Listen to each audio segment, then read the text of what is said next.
Greetings, viewers. Democracy was born in the cradle of Western civilization, ancient Greece. For over 2,500 years, it has survived every kind of threat. It faced down Nazism and communism in the 20th century and the Persian Empire in antiquity, and it conquered them all. But some historians and philosophers say the most dangerous threat comes from within, from the voters.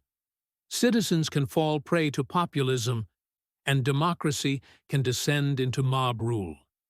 And today's world has created a new challenge. So, what is this threat? Let's get straight to the point. As you've already seen from the title, that threat is artificial intelligence. It's taken our world by storm. Dozens of different models already exist, some tailored exclusively for highly specific, narrow tasks. It seems that artificial intelligence is poised to take over many of the fields we work in today. But AI, like any powerful tool, can be used not only for the good of society or an individual, but also for malicious purposes. And this potential is being actively exploited. Many of us remember how, at the beginning of the invasion, Russia immediately tried to spread deepfakes about Ukraine's capitulation and other fabricated speeches created by artificial intelligence. The strategy was simple. If you can't convince everyone, then at least sow informational chaos and a deep distrust of the media. Even now, these fakes continue to penetrate our information space. But AI is no longer just a tool for information warfare. Its applications have long since moved far beyond those boundaries. Next, there are examples where artificial intelligence has integrated well into a country's political race. We are talking about Poland. One Moscow-based campaign headquarters tried to stir up anti-Ukrainian sentiment before last month's presidential elections in Poland, where many Ukrainian refugees had arrived. Fake videos were created, which claimed that Ukrainians were planning attacks to disrupt the vote. And that's not to mention dozens of videos on highly politicized topics, namely the Volyn tragedy, Bandera, UPA, and so on. Generated messages about terror attacks were broadcast on the internet during the first and second rounds of the Polish presidential election. There were also original ways of using artificial intelligence. For example, a fake video was created where Trump supports another far-right candidate, Sławomir Mencen, and it's a common theme. The list of people AI Trump has supposedly supported is long.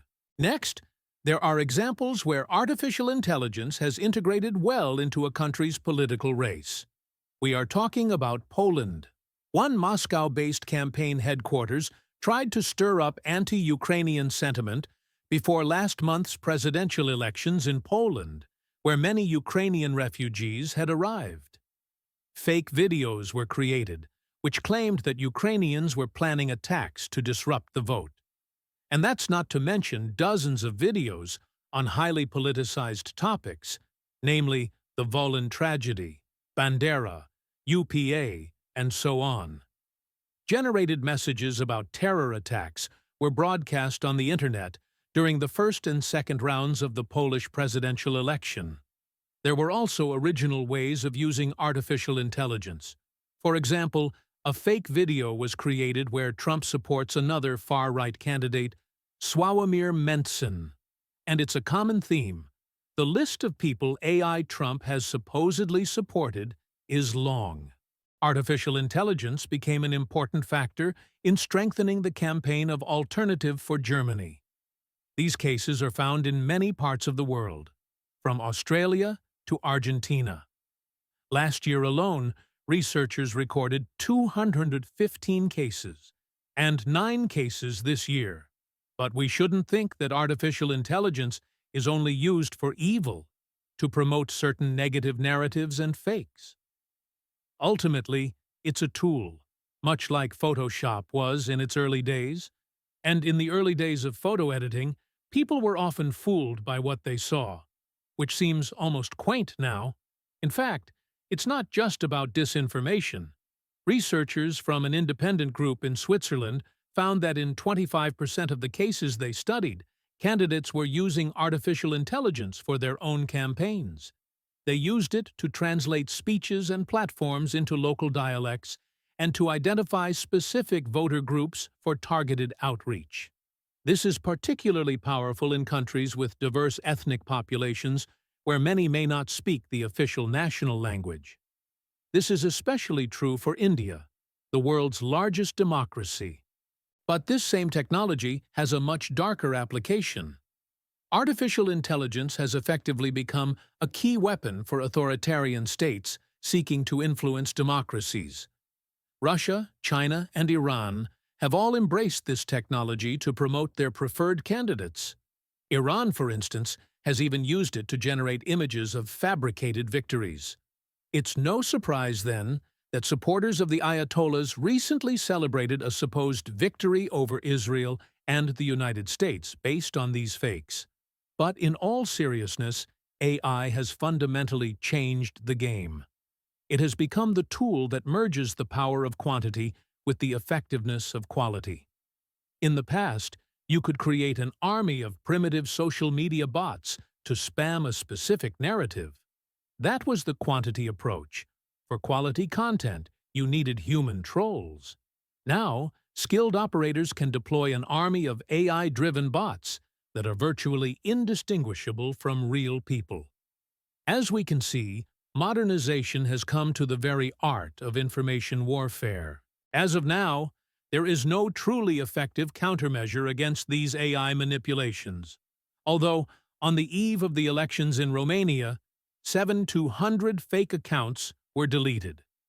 This single figure reveals just how massive and effective this tool of manipulation can be.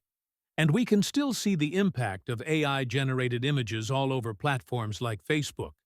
Whether it's a picture of a soldier who supposedly wasn't welcomed home, or a grandmother who baked a pie that no one ate, all of this content is still rampant online. And the great and powerful Meta either cannot or will not do anything about it. All of this creates immense chaos. People become disillusioned with candidates, the media, and all other sources of information. And the ones who benefit from this disillusionment and chaos are the very actors who planned it, reaping the rewards of their efforts. Authoritarian regimes thrive on sowing distrust in institutions. This is how they try to win.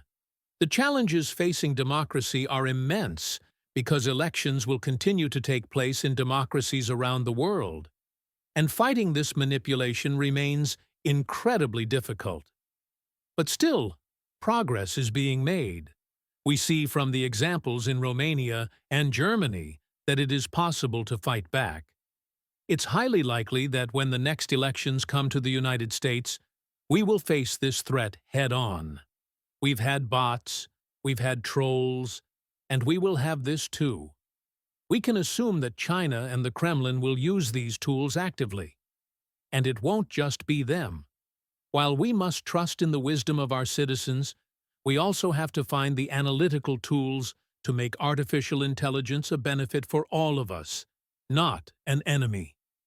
Democracy has a right to exist, especially when it can defend itself from threats.